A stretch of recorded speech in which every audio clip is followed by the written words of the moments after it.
Theatre of War, the Pacific. Relentless Onslaught, the Japanese Advance. Written and narrated by Liam Dale. With Pearl Harbour igniting the fire in the belly of the beast that was the United States military, World War II had made its way to the Pacific, bringing in more parties to the bloody struggle and creating a whole new theatre of conflict. Following on from their surprise attack on the Hawaiian port, Japan's rapid expansion was continuing unabated, with invasions pushing quickly forward into the British-controlled colonies of Hong Kong, Malaya and Singapore, leaving their soldiers confident and battle-hardened. As the fighting continued throughout the early parts of 1942, the Empire of the Rising Sun expanded their defensive perimeter towards Australia, and in the northeast they began closing in on US territory. In these months, Japan saw their greatest victories and the Allies' many losses, but while it was a dominant period for the imperial forces, it was also the beginning of the end, as it saw the Allied armies gradually increasing their levels of resistance to a point that the Axis enemies could not stand up to. While the window of opportunity before the US rebuilt their navy was exploited by the Empire to indiscriminately bomb and shell Allied fortifications and citadels, their first point of attack was Hong Kong, which fell to Axis troops on Christmas Day 1941. The Allies garrisoned there had held on longer than anyone had expected, though surrender had been inevitable. 6,000 troops held off 40,000 enemy for several weeks. The Japanese campaign in Burma took much longer. Burma was a prize highly sought. It provided the British with a gateway to India, the jewel in the colonial crown. What's more, since 1938, the Burma Road that ran from Mandalay to Kunming had been the only overland supply route for the nationalist forces fighting the Japanese in China. With China joining the Allies and declaring war on Germany, Italy and Japan, the American General Joseph Stilwell, Vinegar Joe as he was known, joined the Chinese nationalist leader Chiang Kai-shek as his chief of staff. Though they were successful in repulsing a Japanese attack in China on January 15th, their success was short-lived. The Japanese were already in Burma and did not let the dense jungle hinder their ambitions. Where roads were blocked, they simply took to the undergrowth. British-trained Burmese forces were unable to halt their advance. In the Commonwealth of the Philippines, the Allied forces were commanded by General Douglas MacArthur. The Philippines had been officially made a territory of the United States as far back as 1902. However, despite their firm entrenchment in the locale, American forces found holding on to this colony far from easy. Defending the thousands of islands that comprised the Philippines was a nightmare. They lay 8,000 miles from the American west coast, but only 200 miles from Japanese-held Formosa. To defend them, General MacArthur had the equivalent of 2 divisions of regular troops, 16,000 US regulars, and 12,000 Philippine scouts. Add to this the fact that in the months leading up to war, days were calm and languid, with social events dominating the agenda, leaving troops and equipment in anything but top-notch condition. As the conflict wore on, though, these weren't the only problems. There was too little food, too little ammunition. Sickness and malnutrition set in. The American Filipino force, racked by dysentery and malaria, continued to fight, but disease and lack of proper sustenance claimed more lives than the enemy. After 2 weeks' hard fighting, the American and Filipino troops withdrew to the Bataan Peninsula on the west side of Manila Bay. There, MacArthur could pursue a strategy of defense and delay, shortening his lines and using the mountainous, jungle-covered terrain to his advantage. Furthermore, he could deny the Japanese the use of Manila as a port. Perhaps he could even hold out long enough for a relief force to be mounted in the United States. But it wasn't just bullets and shells the Allies were faced with. The Japanese launched a propaganda war in the skies over the Philippines, dropping thousands of leaflets on Allied troops, insisting they had no hope, pressing for their surrender. But there was no capitulation. By March, it was clear that relief from the United States main forces would not be coming.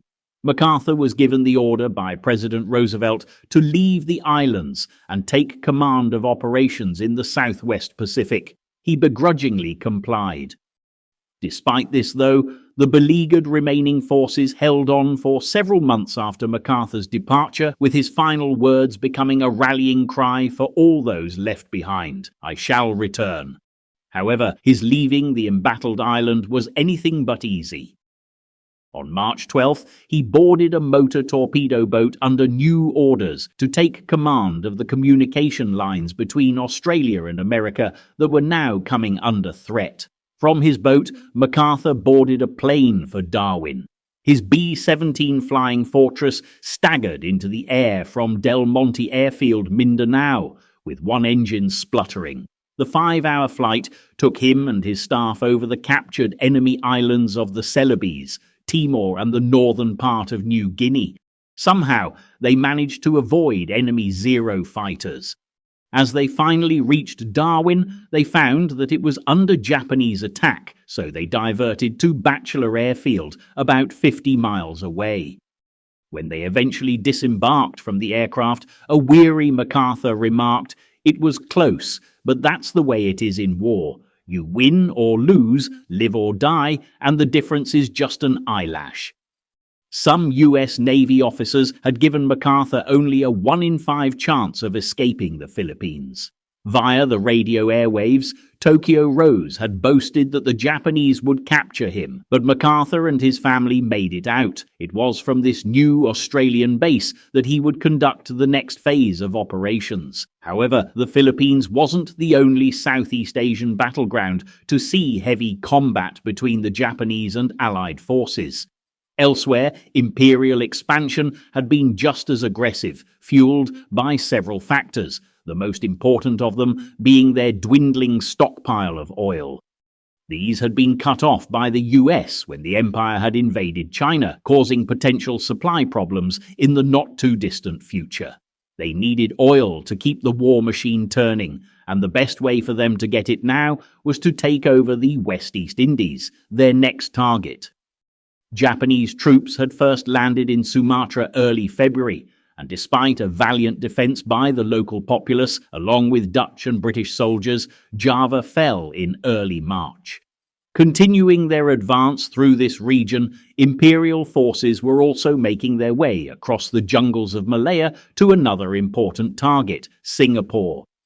The British had been in residence since 1819, when Sir Thomas Stamford Bingley Raffles founded a trading post there. It soon became a valuable British outpost, and Singapore's rapid growth and importance to the British East India Company ensured that the British were there to stay.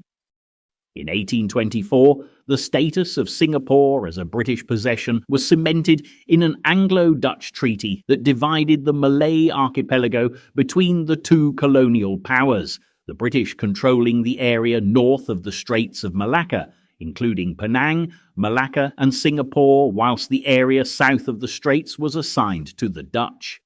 In 1940, as First Lord of the Admiralty, Winston Churchill had been responsible for Singapore's defences. He was convinced that should the island be attacked, it would be by sea.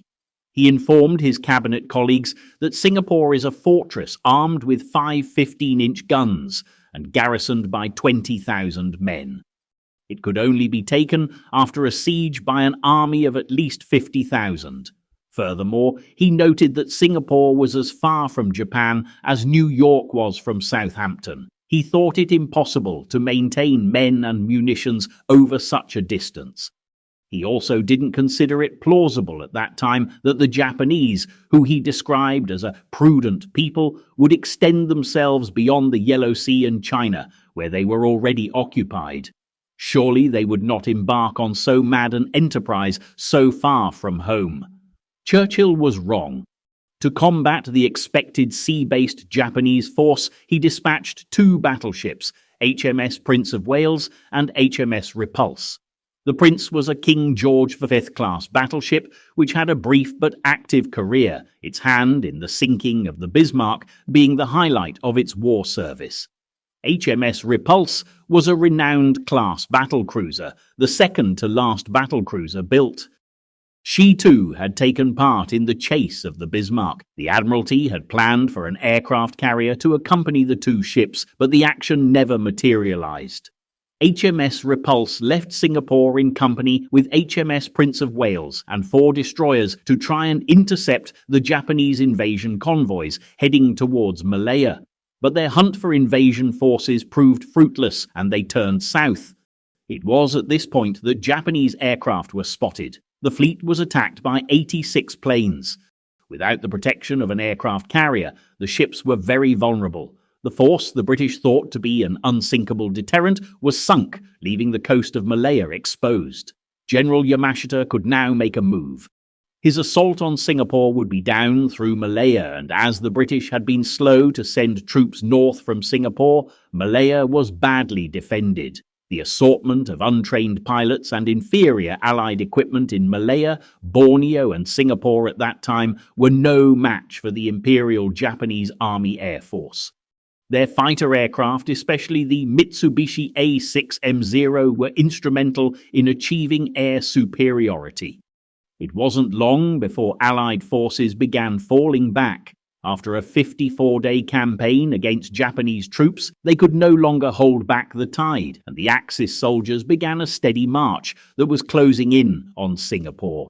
The defence of this colony lay under the command of Lieutenant General Arthur Percival, who had roughly 100,000 military personnel from Australia, Great Britain and India at his disposal. This was more than 3 times that of the opposing Japanese commander, General Yamashita. Later in life, Yamashita would recall his thoughts on his invasion plan and what a nervous time it was for him and his men. My attack on Singapore was a bluff that worked. I had 30,000 men and was outnumbered more than 3 to 1. I knew that if I had to fight for long for Singapore, I would be beaten. That is why the surrender had to be at once. I was very frightened all the time that the British would discover our numerical weakness and lack of supplies and force me into disastrous street fighting. The Japanese strategy was a wily one. At midnight on the 7th of February, Japanese troops landed unopposed on Singapore's northeast coast, and they gave the impression of an impending attack from that direction. However, the next day, they began a strategic air and artillery attack on the northwest coast instead. By 9:30 that night, the first Japanese amphibious assault on Singapore was launched. Undeterred by heavy casualties suffered from Australian machine gunners, wave upon wave of Japanese troops landed successfully. By midnight, the Australian defence was broken. Despite a clever plan to turn the naval defence guns against the invading Japanese, casualties on the Imperial side remained low as the only rounds available were armour-piercing designed to puncture ship hulls. If high explosive shells had been to hand, the outcome of this invasion may have been a lot different. With his troops well established on the northern shores, Yamashita's next objective was Bukit Timah, commanding the northwestern approach to Singapore town. Yamashita called upon Percival to surrender, but Percival had strict orders to fight till the end. A bitter battle was fought where the Japanese 18th Division faced the 1st and 2nd Battalions of the Malay Regiment, supported by men from the Australian forces. The Allies fought stubbornly and kept the Japanese onslaught at bay until the midnight of the 12th of February. But as the odds grew too great, the Malay Regiment retreated. Upon Bukit Kandu, Allied soldiers ran out of ammunition but refused to give up. They engaged the Japanese in hand-to-hand combat, but it was no use. By the afternoon of the 14th of February, Bukit Kandu was taken. By this time, the Japanese advance had forced British troops to fall back to a perimeter around the municipality. This was their last defence. Around this, the Japanese converged. The end was imminent. With water supplies falling to critical levels, along with the last reserves of food, ammunition and fuel, General Arthur Percival made the decision to surrender the island to General Yamashita. He did so in an abandoned Ford motor factory with a final message to his superiors stating, "All ranks have done their best." The creation of an East Asian co-prosperity sphere, free from the shackles of the Western empires, had long been the desire of those ruling Japan. By April 1942, it seemed that the empire of the rising sun was vaster than it had ever been before. The war in Southeast Asia and the Pacific had been highly successful, and the Japanese were now in control of the most strategically important parts of the Chinese coast and had occupied Malaya, Thailand, the Dutch East Indies, and most of Burma. In the Pacific, they held Wake Island, New Britain, the Gilbert Islands, and Guam, and while the drive to seize new territory continued, the outlook was grim for the Allies. In the first few months of the war with Japan, valuable British and American outposts had swiftly fallen to the invading forces, and thousands of people were now prisoners of war, helplessly caught behind enemy lines. Even Singapore, once regarded an impregnable British fortress, had been crushed by the Japanese, dealing a devastating blow to Allied commanders. America, in the meantime, had lost valuable military bases and would soon lose its foothold in the precious Philippine Islands. With the main Allied naval forces in the area destroyed by the unhindered Japanese Air Force and surrounding territories almost entirely under imperial control, troops at General MacArthur's old command didn't have much hope of victory. When the Japanese launched their new air and artillery assault, breaking through Allied defenses, the men, who were worn out from malnutrition, sickness, and combat fatigue, were too weak to counterattack and surrendered. Some of the Allied servicemen managed to escape to Corregidor Island to the south of Bataan, but battalions of Japanese infantry swiftly moved in and pushed the defenders back to Malinta Hill. To the despair of all those left fighting, the American flag was soon lowered, and General Jonathan Wainwright, who'd taken over from General MacArthur, had no choice but to accept General Masahiro Homa's terms of surrender. As a result, by May 8, 1942, the Philippines had been officially lost. But there was an even greater tragedy for the Allies to face as the Philippines fell. The Japanese had captured 80,000 Allied prisoners, all of whom needed to be transported to prison camps. Faced with such a huge task, it was decided they should walk 60 miles to a railhead at San Fernando. What was soon dubbed the Bataan Death March began on April 10th, and it proved to be a terrible ordeal for the men, who were already malnourished and sick. Thousands lost their lives as a result of exhaustion, hunger, dehydration, and sickness, while many others were brutally murdered by their captors. It was a stark warning that going to war with Japan would be costly in terms of casualties, as the POWs were treated with bitter contempt by the Japanese soldiers, who regarded surrender as dishonorable. While the American war machine was still recovering from its blow at Pearl Harbour, it had begun to get back on its feet and was preparing for the next round. As news of the treatment of the men at Bataan reached the US, the public were galvanized beyond their already patriotic state. The resolve of the Allies to crush the Japanese was now more determined than ever, and President Roosevelt had already set in motion plans to strike at the very heart of Japan by bombing its capital city, Tokyo. After the attack on Pearl Harbour, Roosevelt had been keen to restore public morale, and in light of the later events in the Philippines, he was now eager to demonstrate to the Americans and the people of Japan that the empire of the rising sun was not invulnerable to attack. On top of this, since Pearl Harbour, Japanese descendant immigrants were being treated with heavy suspicion. Many items of contraband were seized from anyone described as an enemy alien. This included shortwave radios, cameras, binoculars, and various weapons such as hunting knives and the dynamite used by farmers to clear land. Los Angeles Congressman Leland Ford wrote, "I do not believe that we could be any too strict in our consideration of the Japanese in the face of the treacherous way in which they do things." With the full backing of the American people and their governmental system, the American military were finally gearing up to go to war for real. Months on from the catastrophic attack at Pearl Harbour, the Navy, Air Force and Army were all ready to take the fight to the Japanese. The seemingly unstoppable force of the Empire of the Rising Sun was about to meet head-on the seemingly immovable object of the United States. The first target, however, was Tokyo, and in a similar fashion to their eastern enemies, the US was planning a sneak attack of their own, something that would require engineering skill as well as military know-how to complete. The tide of the war in the Pacific was about to change, but it was a long way from being over.